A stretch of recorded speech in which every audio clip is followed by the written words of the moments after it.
Hi everyone, my name is Idil and welcome to my kitchen. In this video, we're going to bake fried calamari.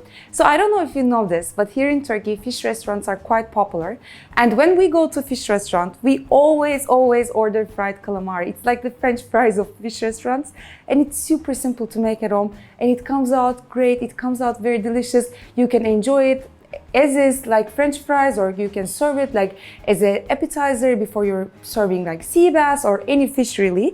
And what we're going to need is some calamari, obviously. And here I have 5 calamaris. And when I was buying it from my fisherman, I asked him to clean it. And then I asked him to slice it like this. And what I did, so if you cook calamari right away, you're going to get like a texture which is really chewy, too chewy to eat really. But what you need to do to soften it up, and this is really important, you have to let it sit in sparkling water or mineral water, here we call it in Turkey, for about 12 hours.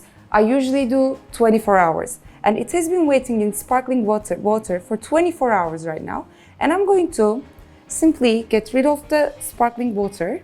You can even freeze it like this. You can freeze it with sparkling water and use whenever you want to afterwards. And this needs to be really dry before we cook it. So I'm going to put some paper towels on it. And I'm going to let this dry out. And I'm going to let this dry out while we make the sauce, because the sauce is boss. So the sauce, we call it tarator sauce, and it's very customary to serve fried calamari with that. What we need is a bread, and I'm simply going to take the edges off and never throw out these edges. What you can do is you can take them, put them in the oven, and you can eat them as croutons. You can serve it with your salads, you serve it with your soups. So do make sure that you use these up. And if you have a stale piece of bread on hand, this is a perfect way to use it. And I'm simply getting it in my blender here. I'm adding the juice of 1 lemon, 2 tablespoons of extra virgin olive oil. We use a lot of olive oil here in Turkey. 1 garlic clove that I've crushed, and 2 tablespoons of thick yogurt. So you can find it as Greek yogurt, you can find it as Turkish yogurt, you can find it in Armenian stores, any place really nowadays. And some walnuts. I'm going to use about 2 tablespoons of walnuts, and I'm going to simply get them in my blender here.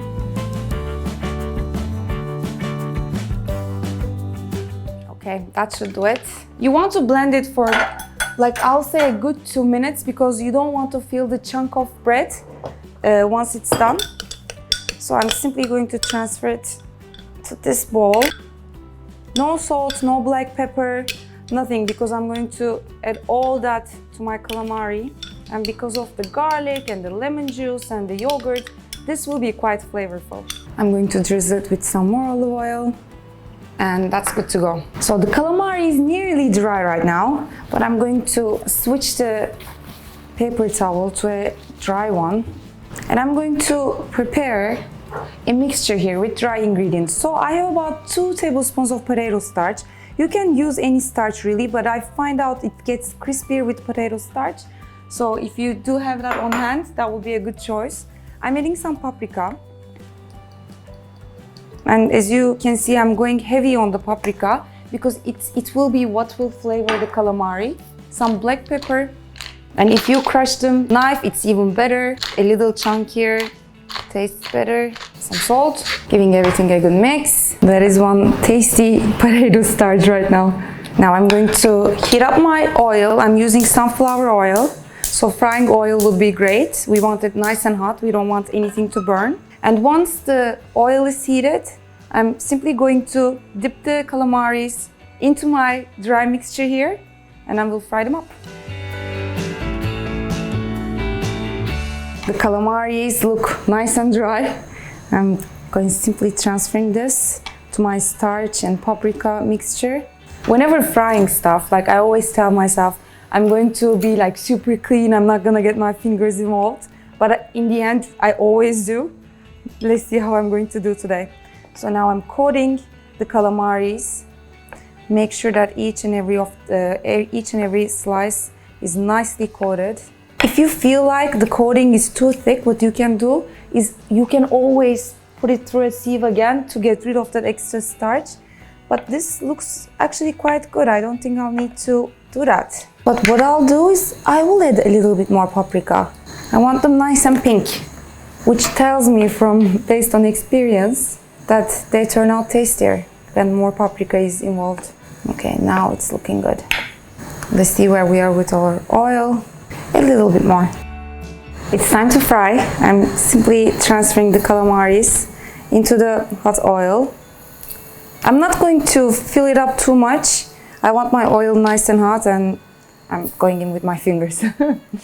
I couldn't resist. It's much easier. And while you're frying stuff, always make sure that you leave the calamaris towards the edge of the pan, away from you. That way you don't get burnt with any oil.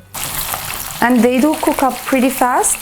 So once you see them nice and golden, you can take it out of the oil.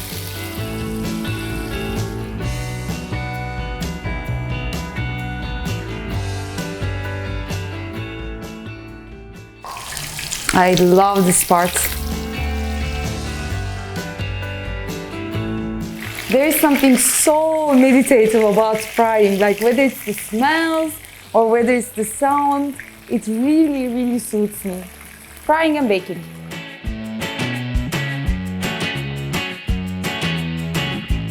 So, what I do is after frying them, I let them wait on paper towel for about 2 minutes so that like oily taste does not transfer. And I'm now simply going to transfer them to a bowl with some parchment paper. Oof, looks so good. We are very excited in the office today. I mean, I am to eat this. Now I simply take one, dip it into my tartar sauce, and enjoy. It's very flavorful, very delicious. So like when we're in a fish restaurant, before calamari comes and it's not the way we like it, we usually will say, oh, it tastes like rubber. This definitely doesn't taste like rubber because we let it wait in sparkling water for 1 day, so mineral water for 1 day. And the sauce is very tasty, the garlicky taste going along with the crispy calamari, to me is perfect. Please do try this recipe. I hope you'll like it. If you do try, don't forget to leave your comments down below. Do you know about Turkish cuisine? Are there any specific Turkish recipes that you would want me to make? Please do leave your comments. Don't forget to subscribe. I hope to see you next time. Bye bye.